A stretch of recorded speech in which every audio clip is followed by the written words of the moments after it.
show you the highlights here. As you mentioned, T.J. Yates last year, so that meant Matt Schaub's first ever playoff start. Andy Dalton, 2 years in the league, 2 playoff games. It's been 22 years since the Bengals have won a playoff game, though, and J.J. Watt wants to make it. We saw this 23. all afternoon, guys. I mean, that Bengals offensive line struggled the last month of the season. They gave up 19 sacks the last 4 weeks, and Dalton was under pressure all afternoon long. Just one field goal in the first quarter between these two teams, 3-0 Houston when they get it down into the red zone again, and they 3rd and 8, and they throw for about 6 yards. Yeah, they really struggled in the red zone, Scott, and kicking field goals. That's what kept the Bengals in this game. Well, Bengals were hanging around here. An interception, or so it appeared, by Kareem Jackson after a couple of Shane Graham field goals put the Texans up 6-0. But take another look at it, Tom. Yeah, that ball was never in control. Kareem Jackson never had control of it.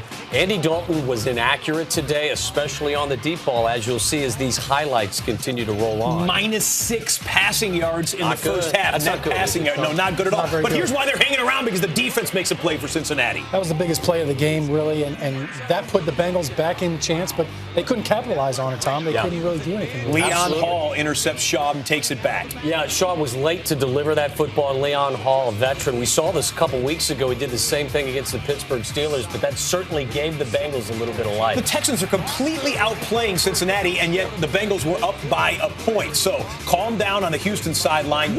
Arian Foster, and what happened to Ray Maluga? Hello. Where'd he go? Where'd who go? Yeah, rough first half, rough game for Ray Maluga. But the offensive line and Foster had been doing it all year long, started getting it going here. Yeah, the Texans offense made a living on the ground and through the air in the middle of the field.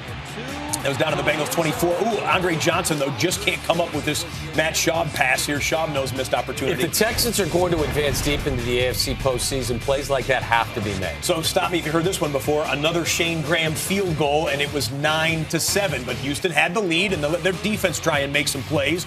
Dalton scrambles, throws back across his body, and a nice knockdown right there by Brandon Harris.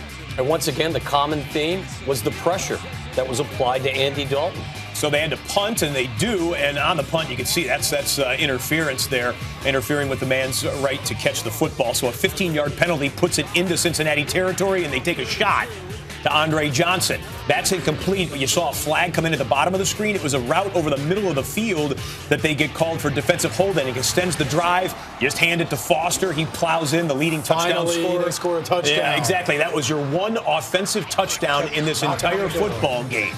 Andy Dalton, though, still within a couple of scores here. They take a shot and hit this one. Yeah, this was basically the biggest play of the day for the Cincinnati Bengals. The cornerbacks for the Texans were jumping routes all day long, and Andy just didn't have time to throw the football. Here was one of your closest calls of the day. Ruled an incomplete pass as Connor Barwin knocks the ball loose. What'd you think, Sean? Well, it looked like at first it was going to be ruled a fumble, but when you see the arm coming through and the ball heading towards the line of scrimmage, usually indicates an incomplete pass. It was a coach's challenge. They did not overturn the call. Cincinnati maintained possession there, and that just let J.J. Watt come in and do Dikembe Mutombo style right there. So Dalton gets it back, and then what happened here, Tom? This was interesting because it just looked as if A.J. Green wasn't on the same page, and he'd stopped running. And obviously, again, Joseph is staring at the quarterback the whole time. Joseph ran a better route than A.J. Green. Tom Waddle makes that catch. Didn't even put his hands out there, A.J. Green, on that one. Tom Waddle would have never gotten off the line of scrimmage. Jonathan Joseph with the interception there. So fourth quarter we go. It's still a ball game at this point if Cincinnati can get it to one possession. That's good hard running. They run on 4th and 1 and get the first down there. Give credit to that O-line right there, because that's a tough defense to do that against. So the drive is extended. Plenty of time on the clock. Take a shot, and man, that ball cannot hang like that. I mean, Andy Dalton had this trouble all day long. Great play by Jonathan Joseph. Once again, able to knock the football away, but that ball just can't stay in the air that long. And Jackson in on the play there as well. Ensuing Texans drive after the field goal made it a 6-point game. Schaub to DeVere Posey for 19 yards, but they called pass interference on the offense here, so the Texans would have to punt. Here you go. A touchdown can win the game with under 5 minutes left to go. 3rd and 11. They don't convert. They hadn't converted a third down all game long until You see the flag comes in. Pass interference, their first third down conversion. Game is still alive. 1st and 10. They are into Houston territory here. Marvin Jones with a pickup on 15 yards from the slant pattern down to the 35-yard line. It's now 3rd and 11. Dalton deep as A.J. Green. Here's the theme of the day.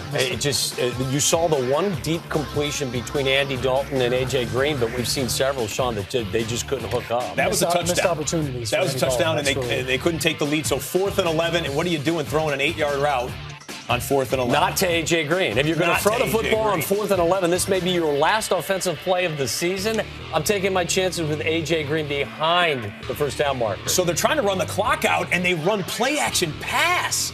A little bit of a dicey call right there, but Matt Schaub delivers. They get the first down. They would get another one by penalty a little bit later. And then it was a matter of a couple of kneel downs. And for the second straight year in the AFC wildcard round, the Houston Texans best the Cincinnati Bengals. This score, 19-13.